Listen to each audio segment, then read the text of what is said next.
del Padre, la palabra encarnada, nuestro camino, nuestra verdad y nuestra vida. Y la parte fundamental de su misión fue fundar la Iglesia. Y no quiso fundar la Iglesia él solo, sino quiso ayudarse de personas como nosotros, que inicialmente no sabían quién era Jesús, ni qué pretendía Jesús con ellos, ni a dónde los iba llevando, ni cuál iba a ser el desenlace de sus vidas, ni cuál iba a ser la trascendencia de sus vidas. Y todo esto fue un proceso que duró 3 años, en el cual el Señor fue formándolos. Y por eso todo lo que Cristo hace, todo lo que Cristo dice, todo lo que Cristo proyecta, todos los viajes y sus desplazamientos y sus diálogos y sus curaciones, pretenden fundamentalmente formar a sus discípulos, que son los 12, porque ellos van a ser las columnas de la Iglesia. Fíjense en el número 12. Eran 12 las tribus de Israel.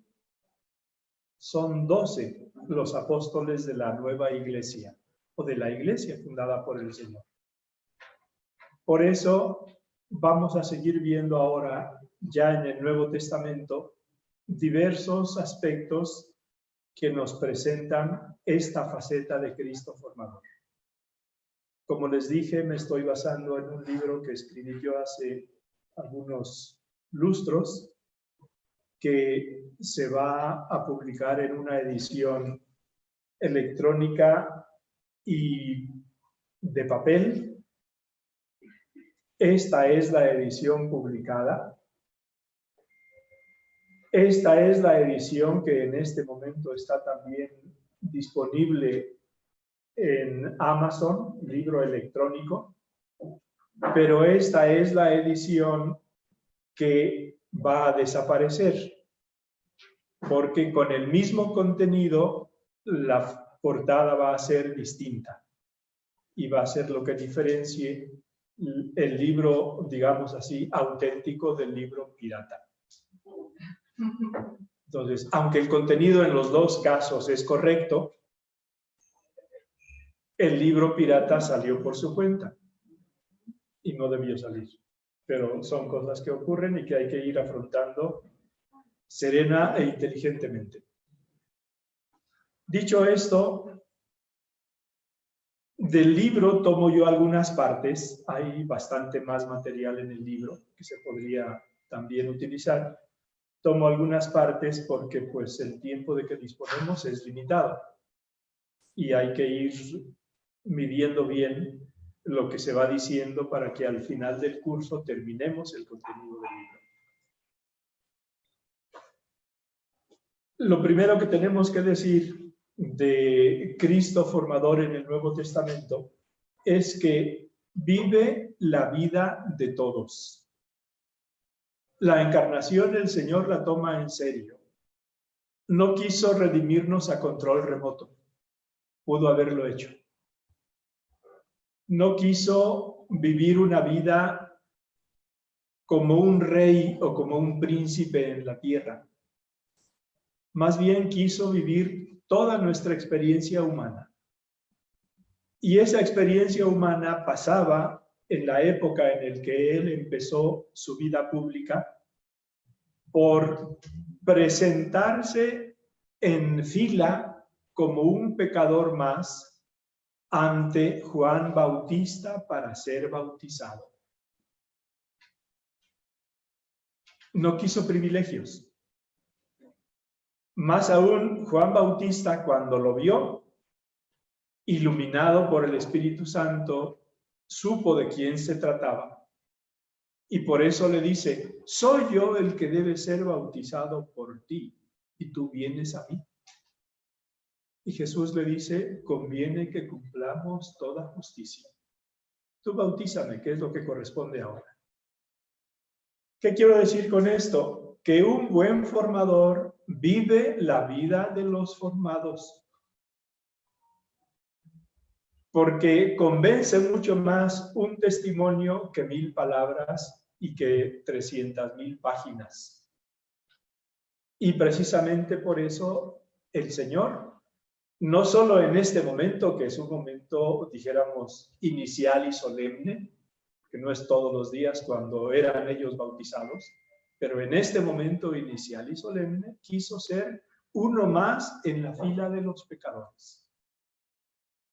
Y es lo mismo que hace el Señor con los apóstoles cuando los elige, porque la vida que les exige a ellos la vive Él primero. Y todos los desplazamientos que tiene, y todos los horarios que sigue, y todas las actividades que va realizando y proponiendo, no dice vayan y hagan. Solo hay un momento en el que dice vayan y hagan porque los apóstoles necesitan también adquirir cierta experiencia en su trabajo apostólico. Por eso los envía de 2 en 2 a los lugares a donde él iba a ir después. Pero salvo dijéramos, periodo corto de la vida apostólica del Señor, el resto del tiempo hace exactamente lo que pide a los demás que hagan. Y es muy importante también para nosotros. Si queremos que las personas sobre las que tenemos alguna responsabilidad formativa hagan algo, más que decirles, hagámoslo. Vivamos la vida que les pedimos que vivan. Porque de esa forma lograremos en menos tiempo y de un modo más eficaz lo que buscamos. En segundo lugar, el Señor propone ideales elevados, porque de alguna manera formar implica pedir a los apóstoles que se vayan elevando desde donde empiezan. Vamos a decir así que ellos empiezan en la llanura de Galilea, o si queremos incluso más abajo. El mar de Galilea se encuentra a 212 metros bajo el nivel del mar. Entonces, empieza en ese nivel y vamos a decir que el proceso de formación del Señor quiere elevarlos, en primer lugar, hasta el Tabor, que se encuentra ya más o menos a 585 metros sobre el nivel del mar, pero que está en Galilea. Galilea tiene 2 zonas, una que se llama la Baja Galilea, la parte del mar de Galilea y los alrededores, y la parte de las montañas. Entonces, formar significa elevar a la persona desde donde empieza hasta donde yo quiero que vaya terminando. Y si en un primer momento digo elevar es hacer que suban desde el mar de Galilea hasta el Tabor, en un segundo momento será que suban desde el Tabor hasta el Calvario. Jerusalén se encuentra a unos 800 metros sobre el nivel del mar. Por tanto, el Calvario se encuentra más o menos a esa altura. Pero lo que aquí importa es que Cristo, a quien quiere formar, no le dice todo lo que estás haciendo está bien, incluso te sobra con lo que estás haciendo. Sino dice, no, tienes que ir subiendo a un nivel superior al que estás acostumbrado a vivir. Y precisamente por eso, en ese contexto, tiene pleno sentido el sermón de la montaña. Y dentro del sermón de la montaña, el inicio solemne del sermón de la montaña, que son las bienaventuranzas. Ahí entendemos nosotros qué significa que este formador que es Cristo proponga ideales elevados a las personas. Leo el texto porque nunca será suficiente si queremos nosotros profundizar en la palabra de Dios. Mateo 5, 1, 11, dice así. viendo a la muchedumbre, subió a un monte. Y cuando se hubo sentado, se le acercaron los discípulos. Y abriendo él su boca, les enseñaba diciendo. Les comenté en algún otro momento que lo típico de un maestro era enseñar sentado. Luego ya otros lo hicieron de otras formas, pero lo típico de un maestro era eso, porque indicaba autoridad, indicaba serenidad, indicaba pausa, indicaba objetividad. No es lo mismo enseñar corriendo que enseñar sentado. No es lo mismo enseñar caminando, y tendrá sus motivos, que enseñar sentado. El Señor, como Moisés, se sienta en su cátedra, aunque aquí la cátedra pues habrá sido una piedra nada más, porque estaban en el monte. Y abriendo su boca les enseñaba diciendo, y aquí viene la elevación de la doctrina del Señor, que es realmente el mejor programa de formación individual, familiar, social, nacional e internacional. Y está todavía por realizarse, que ninguno de nosotros puede decir que vive perfectamente las bienaventuranzas. En la medida en que las vamos viviendo, es que todo se va elevando y va mejorando extraordinariamente. Bienaventurados los pobres de espíritu, porque de ellos es el reino de los cielos. El valor de la pobreza. Y recuerden que la pobreza se puede entender en un sentido material o en un sentido más radical, que es el espiritual. La pobreza material es no tener bienes materiales. La pobreza espiritual es estar desprendido de todos los bienes, los materiales y los espirituales.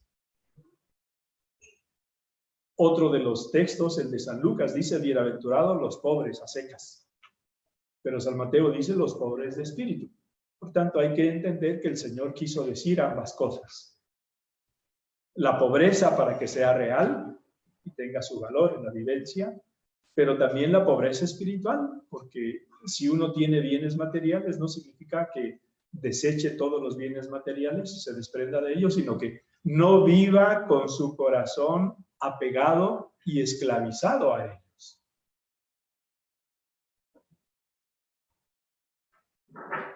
Bienaventurados los mansos, porque ellos poseerán la tierra. Los mansos. Lo normal entre las relaciones de las personas es ver quién es más poderoso, quién se puede imponer a los demás y quién puede hacer más, ¿cómo decir?, negocios con la ignorancia y con el desconocimiento de los demás. Y sin embargo, lo que el Señor está proponiendo aquí es la mansedumbre y la humildad, como un camino de realización, como un camino de triunfo, como un nuevo camino de esta doctrina evangélica, que es la que el Señor encarna. De suyo Él se pone como ejemplo solo 2 veces. La primera y más solemne es, aprendan de mí que soy manso y humilde de corazón. No dijo, aprendan de mí a multiplicar los panes, y muy bien nos haría en muchos casos. No dijo, aprendan de mí a caminar sobre las aguas, y quizás en algún momento de verano pudiera ser interesante para no caerse si es que uno quisiera andar en algo sobre las aguas. Dijo, aprendan de mí que soy manso y humilde. Y también se puso como ejemplo en la última cena cuando dijo, ámense los unos a los otros como yo los he amado. Entonces vean que es un ideal elevado. Nosotros vemos en la convivencia familiar y con esto de la pandemia, pues hay cosas que aparecen más y que pueden costarnos más, pero la convivencia tan intensificada en casa nos hace ver hasta qué punto somos mansos y somos humildes, justamente ante, pues no sé, decir, intemperancias o despropósitos o impaciencias de los otros. Si respondemos con la misma medida, no vamos en esta línea de la humildad y de la mansedumbre. Nos conviene mucho ir en esta línea. Bienaventurados los que lloran, porque ellos serán consolados. Fíjense qué realista es el Señor en esto. Él sabe que en la vida humana hay llanto, y hay lágrimas, y hay penas, y hay sufrimientos, y hay dolores. No es una doctrina idealista, ilusa, irreal, estratosférica. Es una doctrina que tiene presente las situaciones reales de las personas, de las familias, de las sociedades. Y sabe que hay llanto. Y viene Él a dar un sentido a nuestro llanto. Y el sentido que le da es que tiene un significado y un valor espiritual, porque ninguna lágrima pasa desapercibida ante Dios nuestro Señor. Y todas se guardan como un tesoro más valioso que si fueran perlas. Y en esta vida y en la otra habrá un consuelo divino si nosotros sabemos llorar con Jesús. Y en esto seamos realistas y evangélicos. Significa unir nuestras lágrimas a las de Jesús, o a Jesús sencillamente, o acompañar a Jesús en sus lágrimas. Jesús también lloró. Jesús lloró a la muerte de su amigo Lázaro. Bienaventurados los que tienen hambre y sed de justicia, porque ellos serán hartos. Qué realista también es el Señor en esto. Cuanto peores son los gobiernos en las naciones, y en el presente pues hay muchos lugares donde se da todo esto, todos sentimos lo que significa el hambre y la sed de verdadera justicia. Porque en el presente en muchos casos no se da. Pero lo grande es que si tenemos nosotros esa profunda aspiración será saciada. El Papa Benedicto XVI en su encíclica Spe Salvi, Salvados en Esperanza, reflexiona sobre esta idea que les estoy yo comentando y dice que una de las pruebas más fuertes para demostrar la existencia de una vida eterna y de un cielo y también de un infierno es precisamente la aspiración a la justicia que hay en cada corazón humano y la constatación de que en este mundo muchas veces no se da la justicia. Dice, pero es justamente esa aspiración universal a la justicia la que nos dice que vendrá un momento o un estado en el que sí habrá plena justicia. Dice después, bienaventurados los misericordiosos, porque ellos alcanzarán misericordia. Vean qué ideales tan elevados, pero al mismo tiempo tan bellos y tan atractivos, porque todos quisiéramos ser misericordiosos. Y en ocasiones cuando nos gana un poquito el deseo de venganza, un poquito la impaciencia y demás, nosotros mismos nos llevamos las manos a la cabeza y decimos, ¿cómo es posible que yo en esta ocasión haya actuado de esta manera? Cuando lo que correspondía era comprender y perdonar. Y nos duele no haberlo hecho, porque en el fondo de nuestro corazón está esa aspiración. Por eso, en definitiva, todos estos son ideales formativos que el Señor está presentando. Y que en el momento en el que Él los presenta tienen una novedad absoluta, porque en todo el Antiguo Testamento, con ser muy rico, no hay esta doctrina. Porque no era la doctrina definitiva. El Antiguo Testamento es una preparación del Nuevo. Y la palabra definitiva de Dios es Jesús. Y Jesús se presenta como palabra, digamos así, en las bienaventuranzas. En realidad, no olvidemos que las bienaventuranzas, antes que un programa moral, se podría tomar como eso, es un autorretrato del Señor. Porque Él es todo esto que está diciendo aquí de una manera separada. Él es el pobre de espíritu, Él es el misericordioso, Él es el manso, Él es el que tiene hambre y sed de justicia, Él es el limpio de corazón, Él es el pacífico, Él es el que padece persecución y hasta la muerte. Bueno, podríamos continuar más tiempo en esto, pero ya lo dejamos ahí, sabiendo que este es otro elemento muy importante de Cristo como formador en el Nuevo Testamento, de los elementos iniciales que aparecen aquí. Voy a leerles un texto de San Juan Crisóstomo sobre este aspecto de las bienaventuranzas. Y él hace ver, hablando de ideales elevados, las bienaventuranzas como una especie de escalera de virtudes. Fíjense qué profundo y qué verdadera es, o qué profunda y qué verdadera es la reflexión que nos presenta él. Dice, hace Jesucristo de las bienaventuranzas como una cadena divina. Y la primera es como un escalón para subir a la segunda. Porque la humildad de corazón va sin repugnancia a llorar sus pecados. El que llora sus pecados será por un efecto necesario benigno, justo y misericordioso. Bienaventurados los que lloran y luego bienaventurados los misericordiosos. Un escalón superior. El que está lleno de misericordia tendrá puro el corazón. Bienaventurados los misericordiosos, bienaventurados los limpios de corazón. El que tenga puro el corazón será sin duda pacífico. Bienaventurados los que trabajan por la paz. Es la siguiente.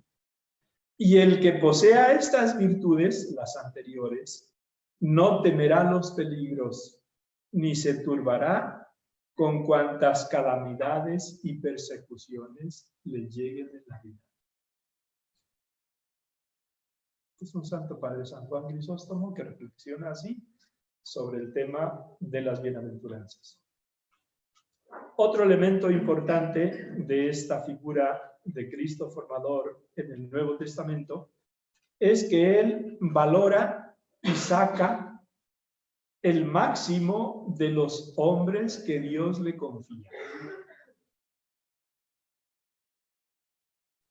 Y esto es también un programa extraordinario para nosotros. Bueno, primero para nosotros como formados por el Señor. Cristo quiere sacar lo mejor de cada uno de nosotros. Y por eso va permitiendo lo que va permitiendo en nuestras vidas.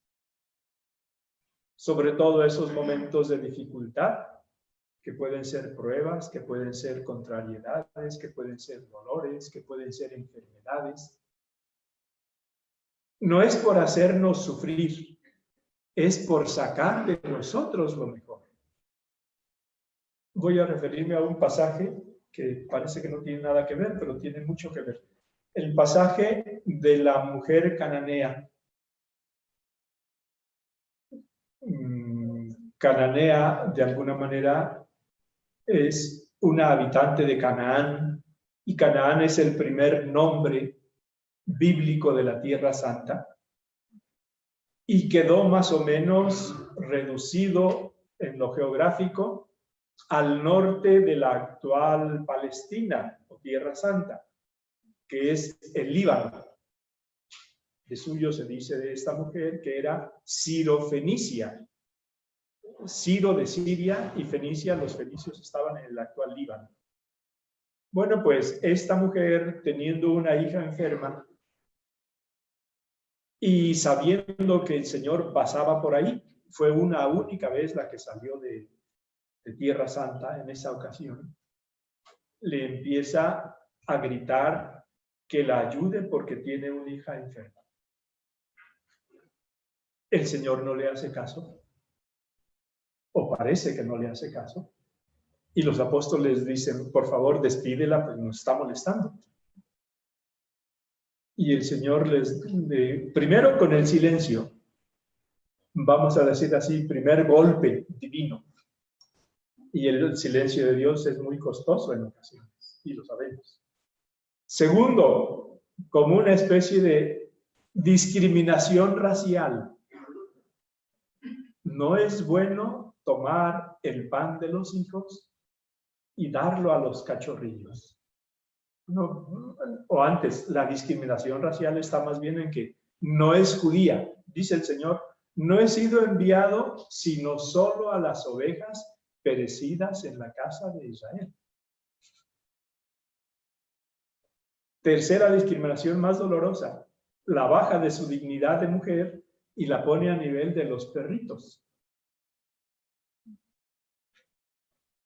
No es bueno tomar el pan de los hijos y darlo a los perritos. Si la mujer hubiera actuado como actúa cualquier persona llevada por el amor propio, diría, allá tú con tus cosas, yo me voy a otro lado a buscar solución.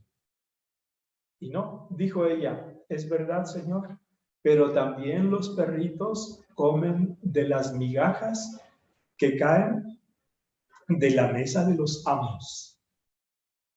¿Y qué le dice el Señor? Oh mujer, qué grande es tu fe. Sea como has pedido. Hasta a esa altura la quería elevar el Señor. Y por eso esas tres pruebas. El silencio, el no ser judía y el bajarla o el rebajar la dignidad no humana, sino de perros. En el fondo quiero decir que las pruebas que el Señor permite en nuestras vidas, las permite porque quiere sacar de nosotros lo mejor.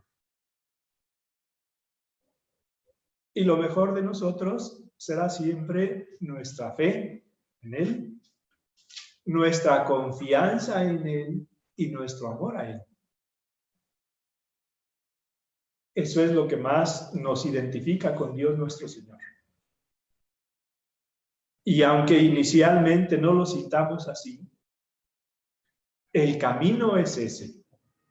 Recordemos lo que comentábamos el curso anterior sobre Job,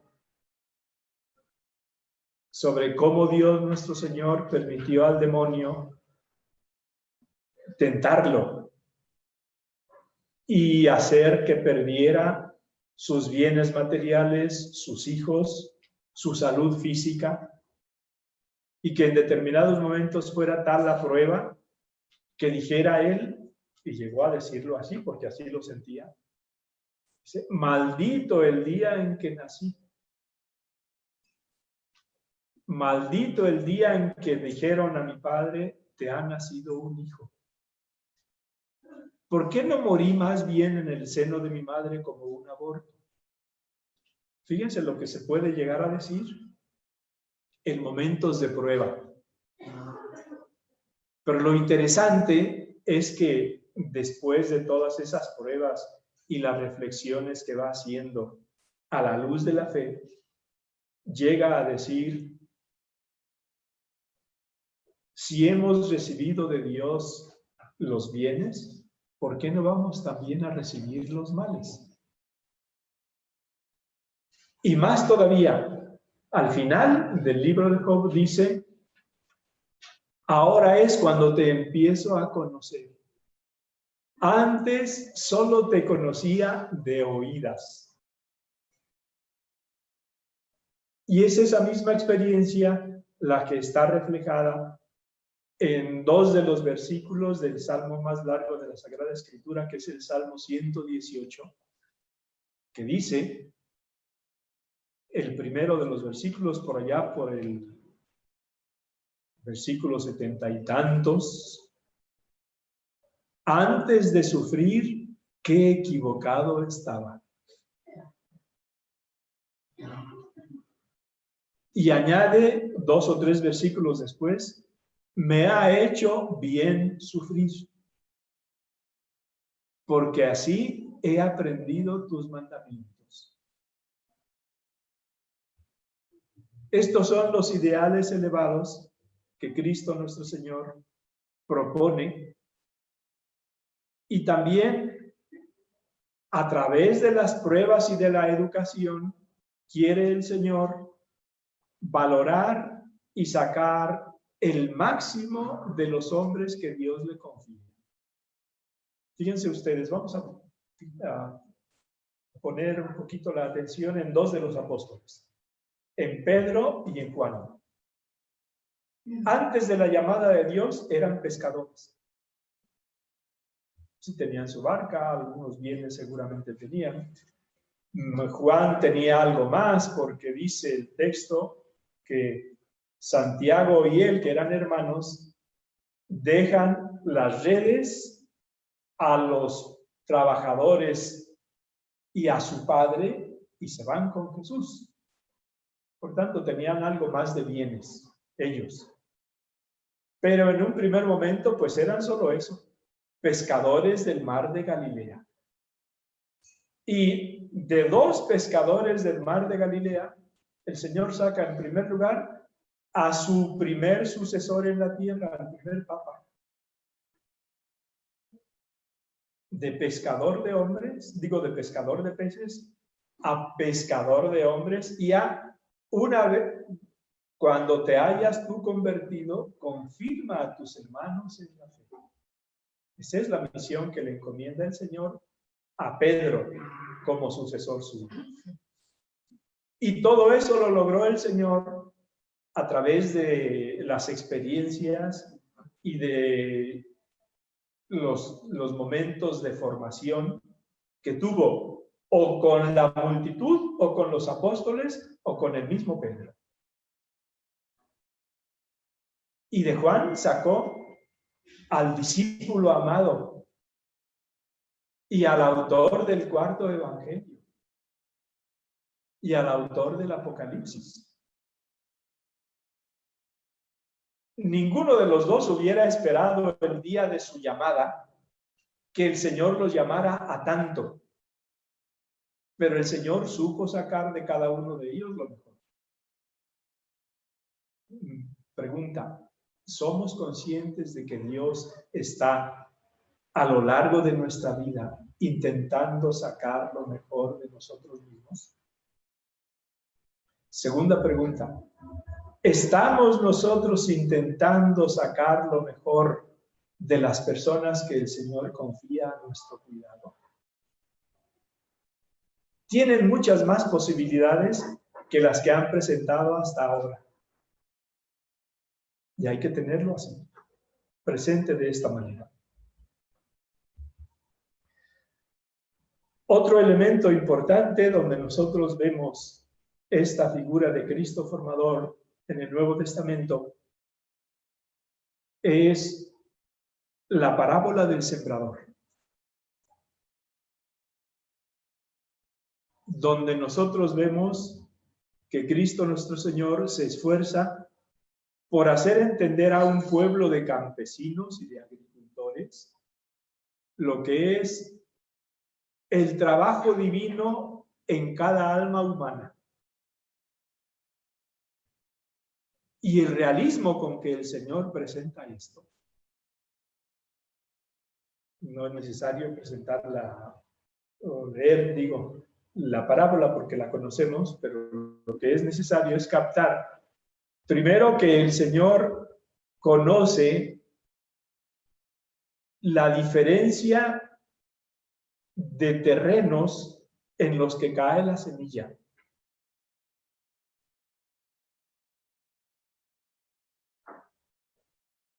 En segundo lugar, las dificultades que encuentra la semilla para ir germinando en las circunstancias en las que ha sido sembrada. En tercer lugar, vemos cómo el Señor siembra en todos los terrenos. Y siembra con generosidad y con abundancia. Aunque sepa que no va a cosechar nada. o que va a cosechar poco. Y aquí nuevamente en esta triple consideración que les dije que tuviéramos siempre presente. Una, lo que dice el texto evangélico o la parábola, un sembrador que siembra. Segundo, el sentido espiritual. Dios siembra en mi vida su palabra.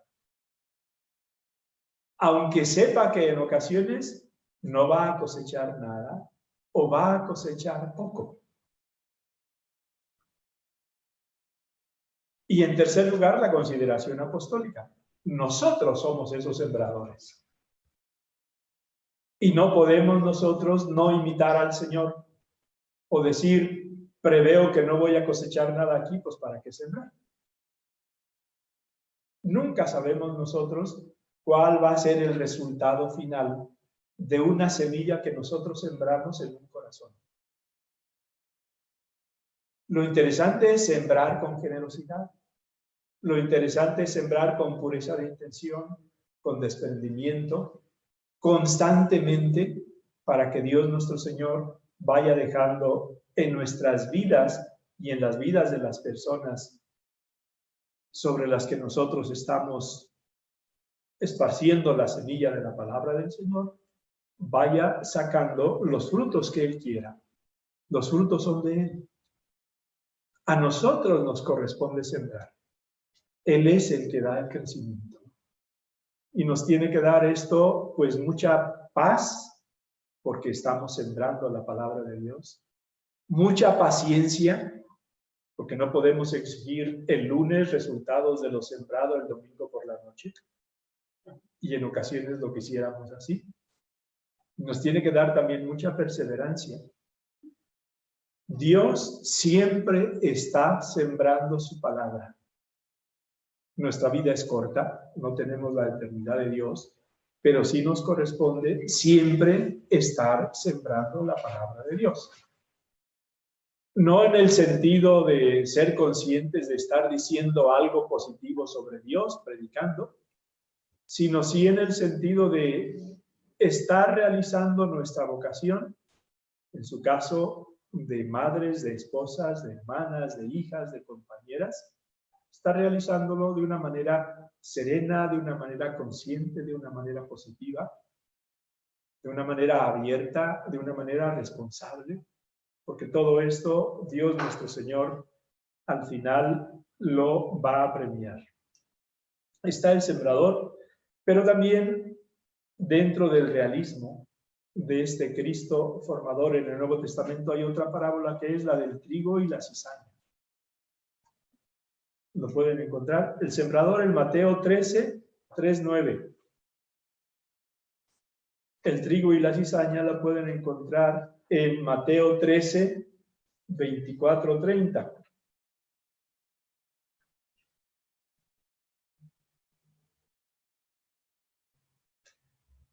Les recuerdo que este trigo y cizaña lo que nos está diciendo es: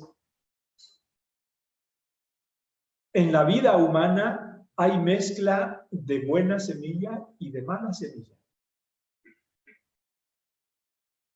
El texto, recuerden, nos dice que en el campo de un hacendado, los trabajadores constatan que además del trigo que ellos sembraron, había también restos y huellas del crecimiento de cizaña, de la mala semilla. Van, porque ellos no han sembrado esa mala semilla, y se lo dicen al dueño. Y el dueño dice: esto lo ha hecho mi enemigo. Un enemigo. Y los trabajadores dicen: ¿quieres que vayamos y la arranquemos ahora? Y el Señor les dice: no, déjenlas crecer a ambas semillas.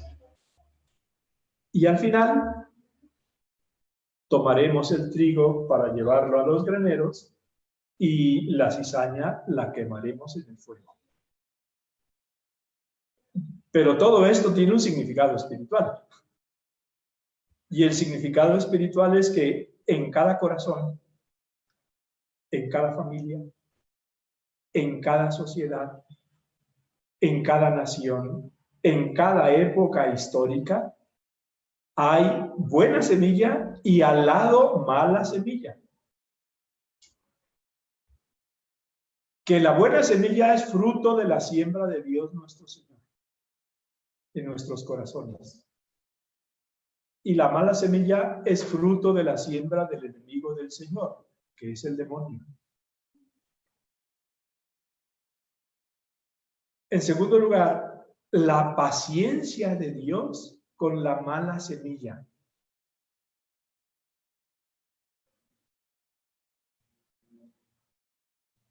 Fíjense que esta paciencia de Dios tiene mucho que ver con su misericordia y la posibilidad que da para que la buena semilla tome conciencia de su identidad y al mismo tiempo sepa crecer en medio de la dificultad. La buena semilla.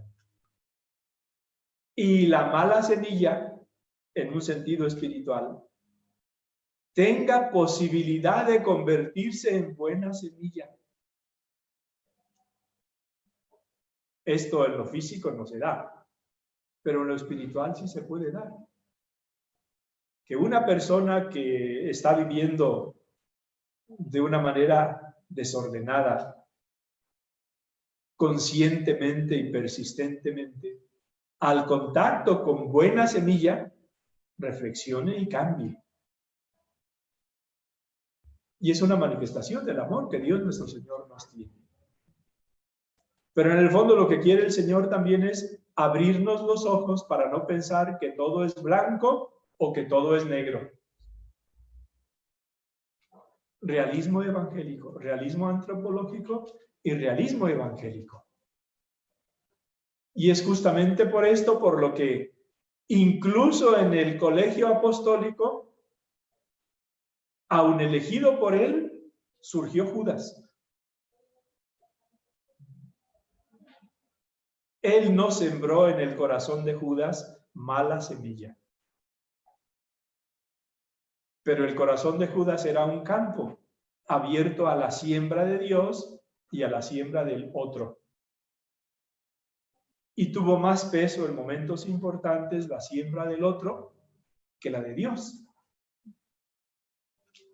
Y Dios no lo aniquiló para seguir el vivo. Y Dios le dio oportunidad hasta el último momento de recapacitar. Por eso en Getsemaní, cuando va a buscar a hacerlo prisionero, le dice, y no está mintiendo el Señor ni haciendo teatro, amigo, ¿a qué has venido? Amigo, no enemigo. Amigo por todo el bien que él había sembrado. ¿A qué has venido? Con un beso entregas al Hijo del Hombre. El trigo y la cizaña. Ahora, si queremos nosotros el mejor modelo de este Cristo formador en el Nuevo Testamento, es la otra parábola, la del buen pastor. Ya habíamos hablado algo de esto al hablar del Antiguo Testamento, pero en Juan 10, 1 y siguientes, encontramos nosotros este aspecto. Voy a leerles dos párrafos del librito sobre el trigo y la cizaña todavía. Esta reflexión va en el sentido, dijéramos, apostólico. El formador ha de ser consciente de que en cada corazón humano crecen juntos el trigo y la cizaña. Y no ha de cometer el error de querer cortar de inmediato la cizaña para que solo crezca el trigo. Lo normal es que este crecimiento simultáneo se dé en todas las etapas de la vida. Por lo mismo, ha de estar atento y velar para que la cizaña no prevalezca sobre el trigo y para convertirla en trigo, en sentido espiritual, como les dije. Y no se debe extrañar si los resultados buscados se advierten solo al final de una vida. ¿Recuerdan cuántos años estuvo Santa Mónica llorando por la conversión de su hijo? 30 años. Pues hay algunos que solo al final de la vida advierten la importancia de la gracia, de la voz de Dios y de la conversión. Como es el caso de Unamuno en la siguiente poesía, que manifiesta su lucha por alcanzar una sencillez perdida, es decir, por transformar su cizaña en trigo. Dice él esto: agranda la puerta, Padre, es una pequeña oración a Dios, porque no puedo pasar. La hiciste para los niños y he crecido a mi pesar. Si no me agrandas la puerta, achícame por piedad. Vuélveme a la edad bendita en que vivir es soñar. Vean cómo la buena semilla, que es la palabra de Dios, aun estando en un campo, dijéramos, difícil, duro, humanamente hablando, estéril, casi sin esperanza, es capaz la buena semilla evangélica de florecer también solo al final. Lección: nunca hay que desesperar de nadie ni de nada, porque la fuerza de la gracia de Dios es divina y puede llegar en los momentos más inesperados o en los momentos más desesperados o desesperantes. Les decía que la parábola del buen pastor es también muy importante, la conocemos todos. Yo voy a fijarme brevemente en algunos rasgos de esta parábola. Se podría comentar con bastante más amplitud. Y el primer rasgo es la figura humilde del formador, que aquí aparece como un pastor. No aparece como un profesor, no aparece como un rey, no aparece como un empresario, un potentado, un rico. Y recuerden que un pastor en la época en la que vive nuestro Señor, también en la actual, pues desde el punto de vista social cuenta muy poco. Pero su labor es importantísima respecto a lo que significa el cuidado de las ovejas. Y lo que quería mostrarnos el Señor, entre otras cosas, con esta imagen, es precisamente la cercanía, el cuidado, la atención y la ternura con que trata a cada una de las ovejas. Un segundo rasgo es el conocimiento que tiene este buen pastor. El texto nos dice que conoce a cada oveja por su nombre.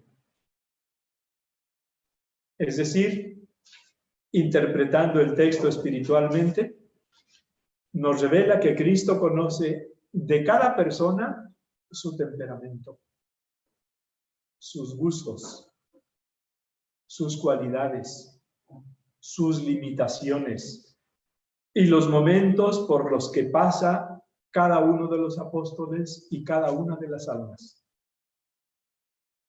Aplicación espiritual. Cristo conoce todos mis momentos, todas mis cualidades, todas mis posibilidades, todas mis limitaciones. Y mantiene vivo su proyecto de amor en mi vida. Apuesta por mí, así como soy. Aunque me encuentre, por decir una imagen de Vox que a mí no me gusta nada, tendido en la lona.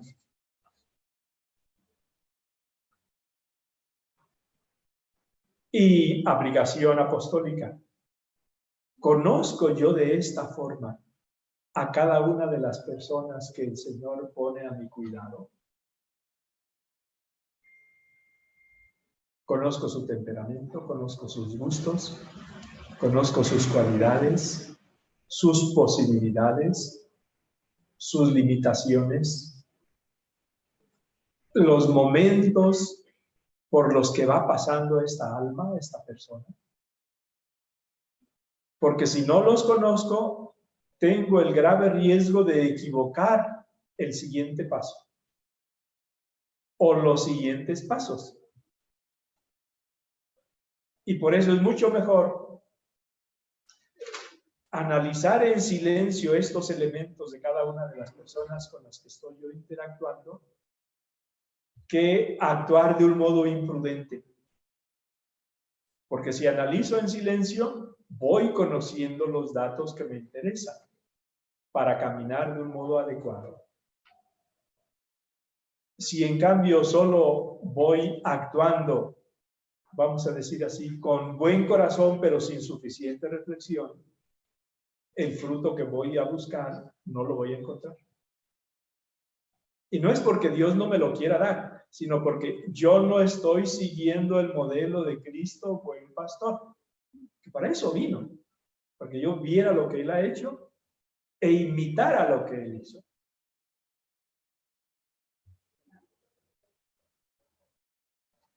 En tercer lugar, este buen pastor va delante de sus ovejas. Aquí está toda la importancia del testimonio.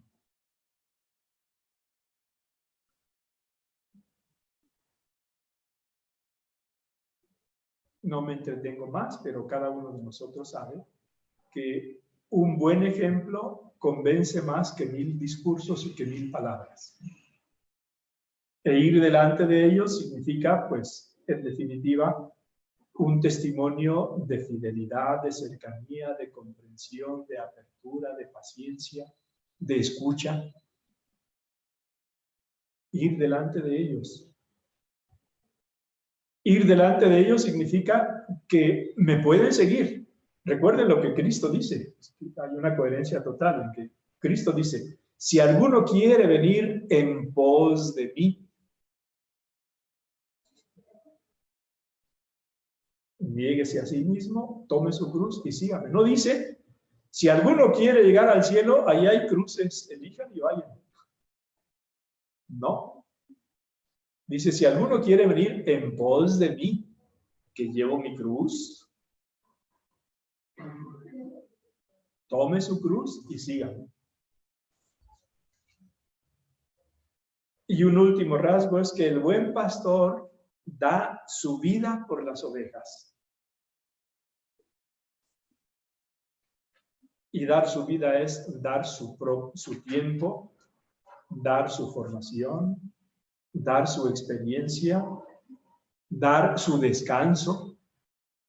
Y ustedes saben mucho de eso cuando ha habido o hay algún hijo enfermo, algún hermano enfermo, alguna mamá enferma. Dar su oración. En definitiva, ir dando nosotros en nuestra vida por los demás lo que Cristo ha ido dando por cada uno de nosotros. Quedan 2 minutos. ¿Tienen alguna pregunta? Las que me escuchan directamente, porque hay otras que solamente están escuchando a través de Zoom. Allá hay una mano que se levanta. Yo voy a traducir su pregunta, dígala. Bueno, nos dice de la semilla, que la semilla siempre es buena.